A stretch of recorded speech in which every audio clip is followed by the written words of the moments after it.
Hearts and Crosses.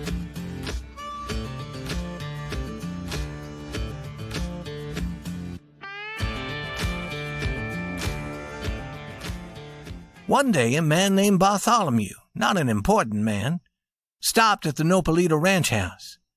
It was noon, and he was hungry. He sat down at the dinner table. While he was eating, he talked.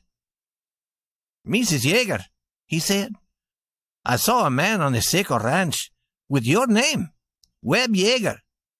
He was foreman there. He was a tall, yellow-haired man. Not a talker. Someone of your family?" "A husband," said Santa. "That is fine for the Seco Ranch. Mr. Yeager is the best foreman in the West."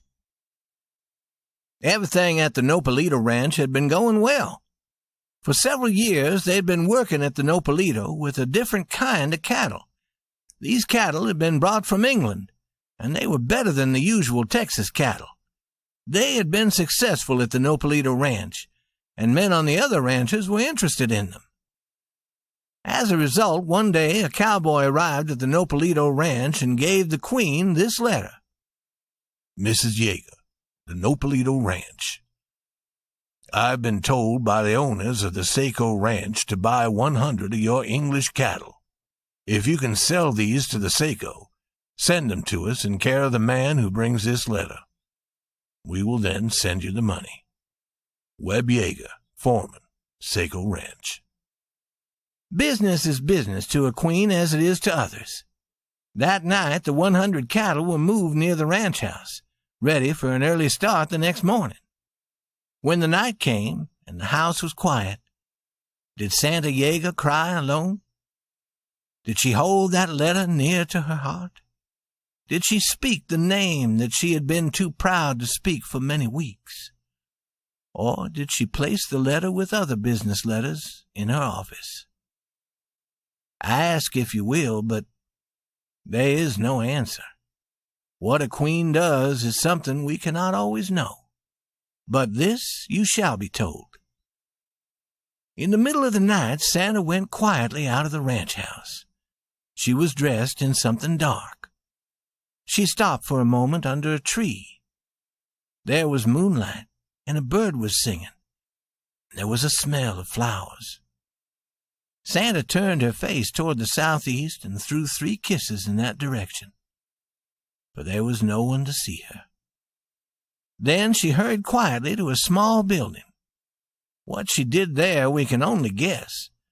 But there was the red light of a fire and noise as if Cupid might be making his arrows.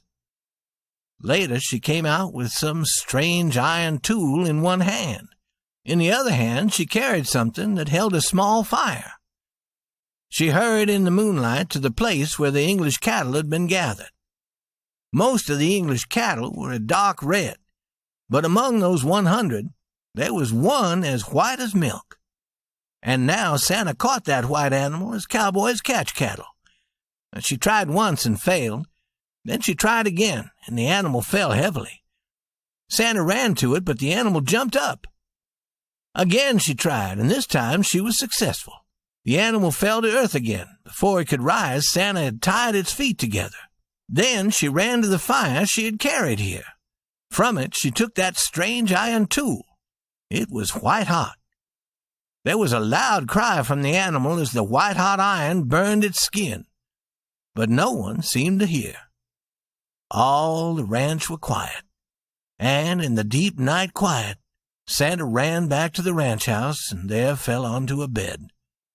She let the tears from her eyes, as if queens had hearts like the hearts of ranchmen's wives, and as if a queen's husband might become a king if he would ride back again.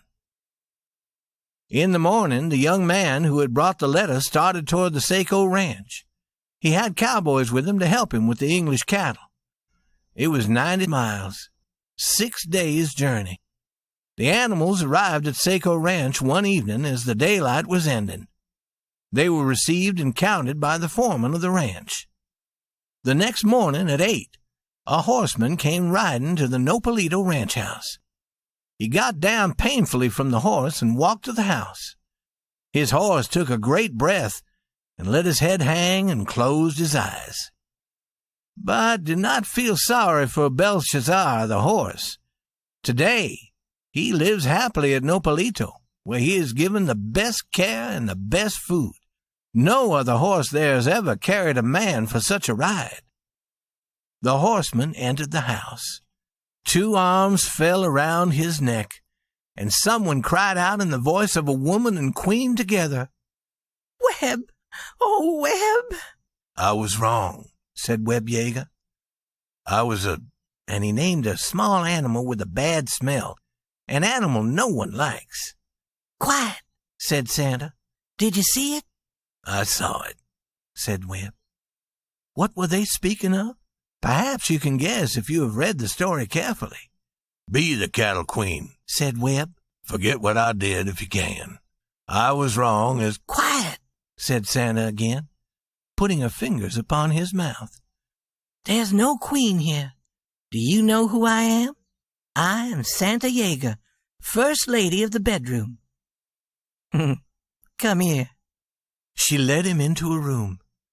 There stood a low baby's bed, and in the bed was a baby, a beautiful laughing baby, talking in words that no one could understand. "There is no queen on this ranch," said Santa again. "Look at the king. He has eyes like yours, Webb.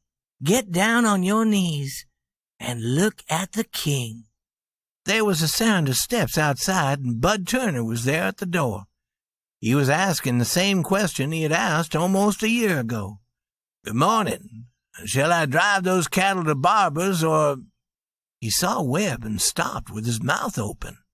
"Ba, ba, ba, ba, ba, ba, ba," cried the king, waving his arms. "You hear what he says, Bud," said Webb Yeager. "We do what the king commands." And that is all, except for one thing.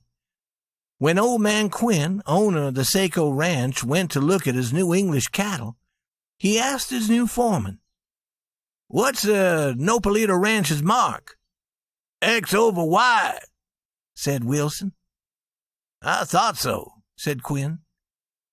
"But look at that white animal there. She has another mark, a heart with a cross inside.